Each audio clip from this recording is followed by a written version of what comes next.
Assalamualaikum warahmatullahi wabarakatuh. Perkenalkan, nama saya Dewi Sanifas, Putri 701 dan teman saya. Perkenalkan, nama saya Inal Awalia, status saya G701 Baik, jadi di sini kita akan menjelaskan tentang hubungan struktur fisika kimia, metabolisme senyawa, sifat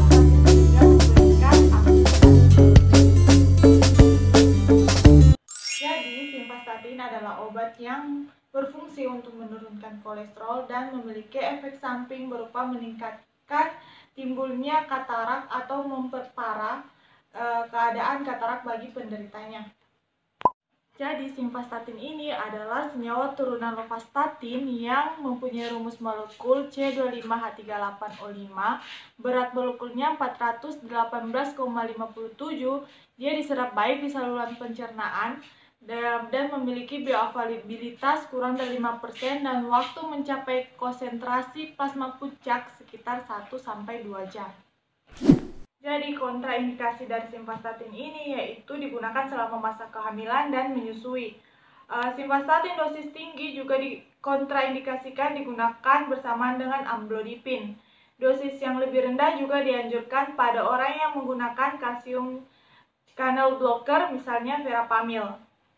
Indikasi dari simvastatin ini yaitu digunakan sebagai obat penurun kolesterol tinggi oleh karena fungsinya ini juga berguna untuk mencegah resiko seseorang terkena penyakit-penyakit kardiovaskuler, contohnya stroke dan serangan jantung. Baru di sekian banyak obat penurun kolesterol jenis statin, termasuk simvastatin adalah obat lain pertama untuk pengobatan kolesterol.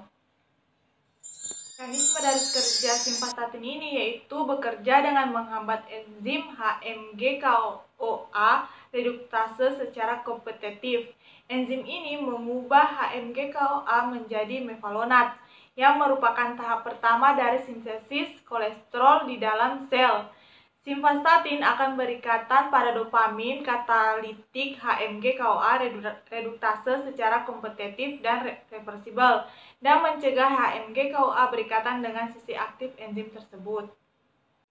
Jadi dapat disimpulkan bahwa kerja simvastatin dalam menurunkan kolesterol tidak hanya sebatas penurunan biosintesis kolesterol, namun juga melalui clearance LDL dari plasma.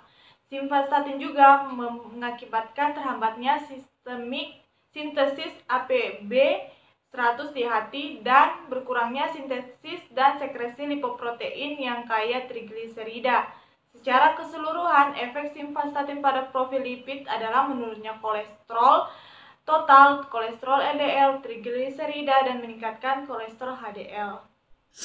Jadi, farmakokinetik dari obat statin ini, statinnya diberikan secara oral, diabsorpsi dengan baik oleh usus halus, dan melewati first phase metabolisme di hati dan mengurangi bioavailabilitas sistemik sekitar 5-50%.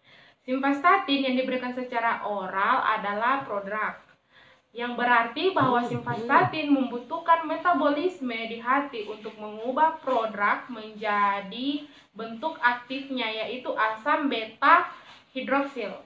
Sekitar 95% simvastatin yang berada di sirkulasi sistemik berikatan dengan albumin. Selanjutnya, farmakodinamik obat simvastatin. Simvastatin merupakan hasil sintesa dari fermentasi Aspergillus terus. Secara in vivo, simvastatin akan dihidrolisis menjadi metabolisme aktif, sehingga aktivitas sintesis kolesterol meningkat secara kompensator. Hal ini menyebabkan penurunan sintesis kolesterol oleh penghambat HMG-CoA reduktase yang tidak besar.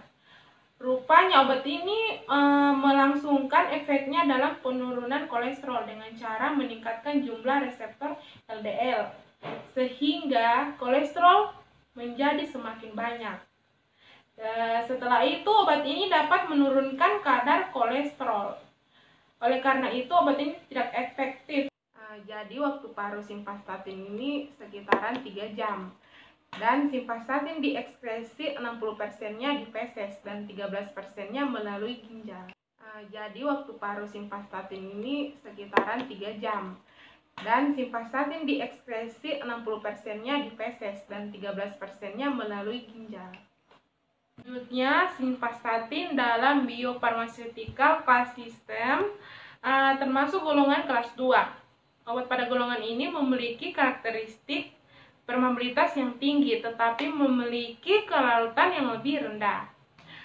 Dengan kelarutan yang lebih rendah, maka obat ini akan sulit untuk menembus barier membran saluran cerna. Hal ini juga akan menunjukkan tingkat penyerapan yang terbatas, sehingga menyebabkan absorpsinya, distribusi, dan targeted organ delivery menjadi buruk. Selanjutnya, hasil terapeutik akan tercapai apabila obat yang diberikan secara oral diserap dengan baik ke seluruh saluran cerna. Kelarutan dalam air yang rendah inilah yang menjadi salah satu tantangan untuk kita. Oleh karena itu, obat ini tidak efektif untuk penderita hiperkolesterolemia familial homozigot karena jumlah reseptor LDL penderita ini hanya sedikit sekali. Sekian informasi obat dari kita.